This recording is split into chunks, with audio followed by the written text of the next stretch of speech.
こんにちは、花岡博士のバイオリンスクールです。当バイオリンスクールには演奏家のための和声塾というコースがあるのですが、そこではバイオリンを学ぶ初期の段階から紙の上の楽典ではなくて実技の中で使うための音楽理論を学ぶことを目的としています。これからご覧いただく映像はバイオリンのレッスンと一緒に和声塾も受けていただいている小学校中学年の生徒さんのバイオリンのレッスン風景です。この生徒さんは音楽理論の勉強を始めてまだ1年しか経っていないのですが、1年間学べば音楽理論の勉強を始めたばかりのお子様でもこのようなレッスンが理解できるようになりますので、まだ何も勉強したことがないという方もご安心ください。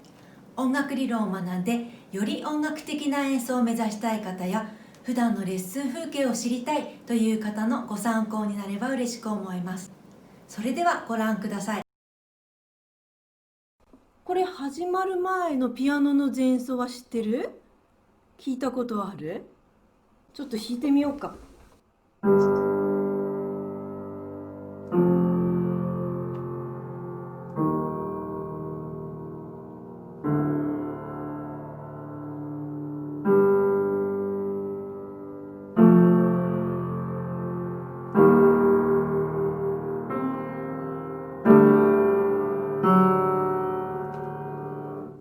だんだん大きくなってくるでしょ。最後盛り上がってくるでしょ。ねーフォー入る1小節前ぐらいからこうやってやっといてね、ビブラート。シドレー、弾いてないんだけどこっちだけね。レーファーで3拍目で上げるでしょ。レーファーで入れる。これたまたまだと思うんだけど、このミが高かったのね。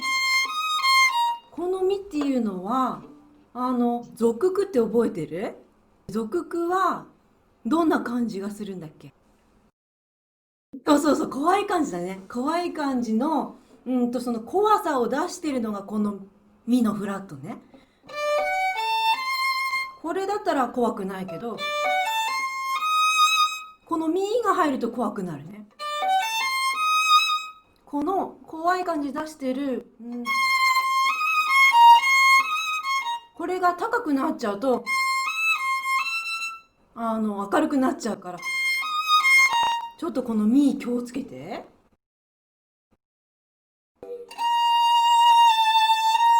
このラからシに行くとき、これはドミドシラの小節が5の和音でD だね。でシラソファミ、ここが1になるから、前それをたくさん出てくるから見つけようねっていうのやったよね。で5の時はどうしたらいい？どうやって弾いたらいいんだっけ？そうだね、そうそう、大きく弾いて1に向かうんだよね、5は。だからここで一回しぼんじゃうと1にたどり着けないから、このラしっかり弾いて、このシラソファに向かっていってね。左手が高い方に行くときは、行く前にこれをバイオリン上げておいたら、ここ肘が動きやすくなるからね。こうやるとちょっと窮屈になっちゃうね、ここが。ラのうちに上げておいて、でラに使う弓は少しね、少しで上の音に取っておいてね、弓このぐらい。これでたくさん使えるように。カンマは書いてないかな、楽譜には。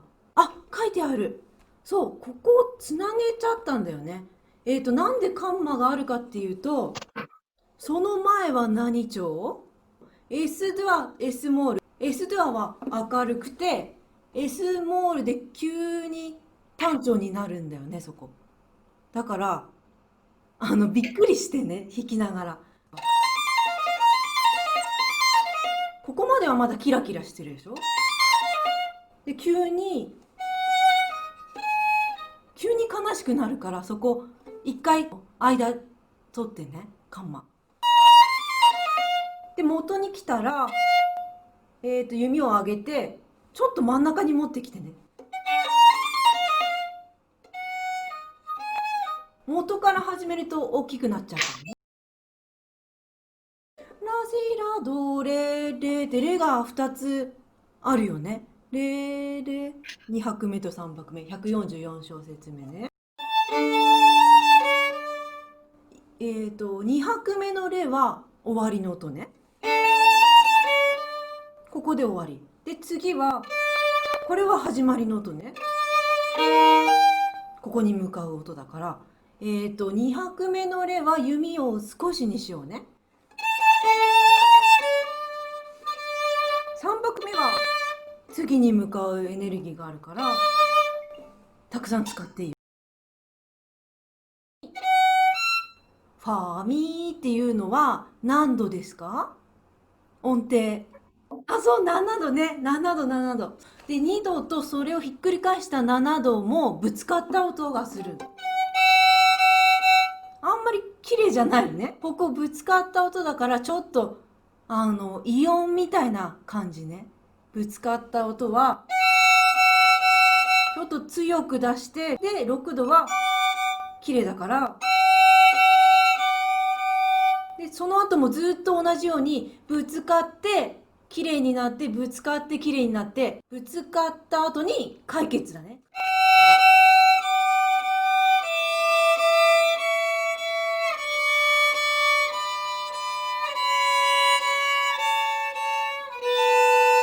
ぶつかった時ちょっと大きくして。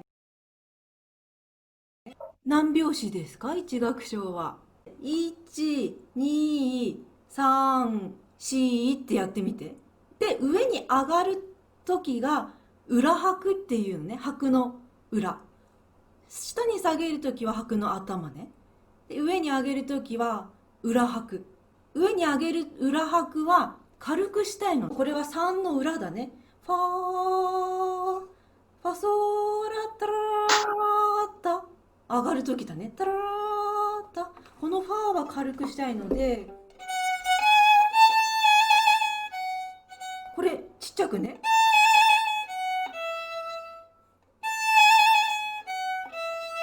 だからこのトリルで先まで行っちゃうとたくさん戻ってこないといけないから、あんまり先まで行かないようにしようね。これが裏拍ね。上がる拍。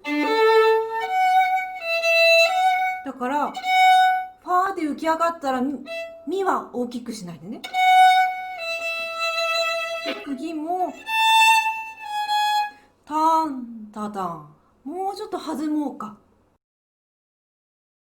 いつもダウンの返すときにつなげないようにしようね。この時代の曲に限るんだけどね、バロック音楽は。ちょっと隙間開けて、それでダウンの時に体をちょっと開ける。こうやって。ちょっとバイオリン上げて、こうね。いいね。そうしたら自然にこう膨らむからね。膨らみが綺麗になるから。バロック音楽は小節の最初の音がダウンになるようにね、特別なことがない限り、他に何か大事なことがない限り、小節の最初の音がダウンになるように。4拍子のところを見てもらうと、強いが何拍目？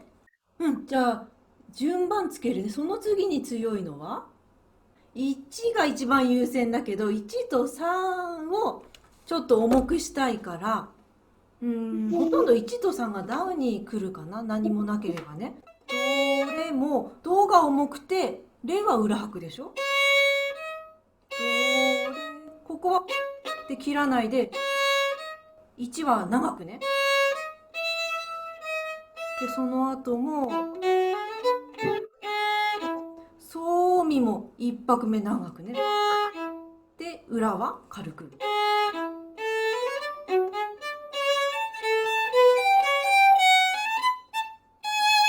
ここも3拍目だね。ソミ長く。1拍目と3拍目をちょっと意識して重くしてみようね。長くするのは良かったんだけどね、長くした次の音も重くなっちゃったんだよね。レも長くなっちゃったから、じゃなくて、レは軽くね、軽くで次の音と隙間作ってね。ドを伸ばすんだけど、もう一回ピアノ見てもらうと、C からちょっと、音名言ってもらっていいですか？ C から。そう、シドレって上がってるね。で、バイオリンがドーって伸ばしてる間に、レに変わると、ドがレに変わると、バイオリンとぶつかるんだね。ぶつかるのは何度だっけ？音程。あ、そうそう、これ7度だね。レミファソラシド。7度ね、ここぶつかってるね。だからぶつかった時にもっとね大きくしてほしいから、ちょっと膨らませるかな。このレになった瞬間ちょっと分かるようにバイオリンの楽譜にも書いておこうね。アタッカって書いてあるね。すぐに休まないで次の楽章に行ってくださいってことね。でやったらここで止まって、次の息吸うのは次のテンポと同じ速さで、もうちょっと勢いよくね。最初に書いてあるアレグロはわかる？速さはどんな感じ？アレグロって書いてあったら。速い曲に書いてあるよね、大体。そう。アレグロは速いんだけど、どんな感じかっていうと、楽しくてウキウキする曲にアレグロって書いてあるから、軽さもないといけないのね、アレグロって。この3つ目の音が重いと軽くできないね。3つ目っていうのは8分の12の123123の3つ目ね。これが重くならないようにこうやって浮いたらこれ小さくね。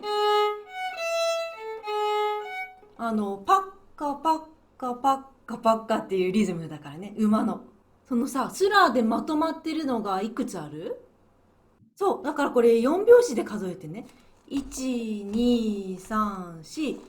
タラタラの上がるときは軽くなるよね。タラタラタラタラ。全部ね。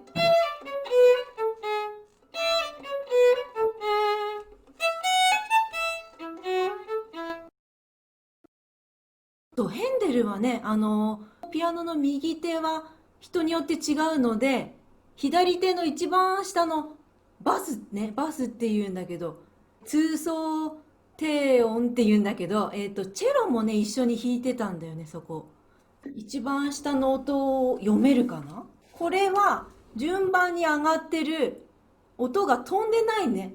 飛んでなくて順番に上がってるね、音階だね。こういう歩き方を見るとどうやって進むかわかるから、それを見て、そうしたらバイオリンも一個ずつ上がるんだよね。次の2小節目の1拍目に向かってタラタラタラタララ、ちょっと大きくしようか。一歩ずつ前に進んでね。そう、ずっと111じゃなくて12341。この前7度の練習したよね。7度はぶつかるよっていう。そこのところね、ピアノの楽譜見てもらいたいんだけど、左手の一番下の音を見ると、これいつも1拍目に長い音が来てるよね。ドラでしょ、まず。次ソね。次ファでしょ。でラ。毎回その1拍目に向かってその前の音が、例えばドはラに向かうでしょ。でタンタンタンタンタンはソに向かってね。で次はタンタンタンタンタンタンってなってるから、バイオリンもねそこクレッシェンドみたいにやりたいんだけど、ピアノのこの長い音に向かってね。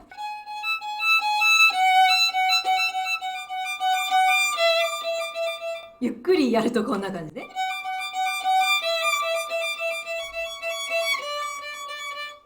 その、ピアノと同じ動きをちょっと出してみようね。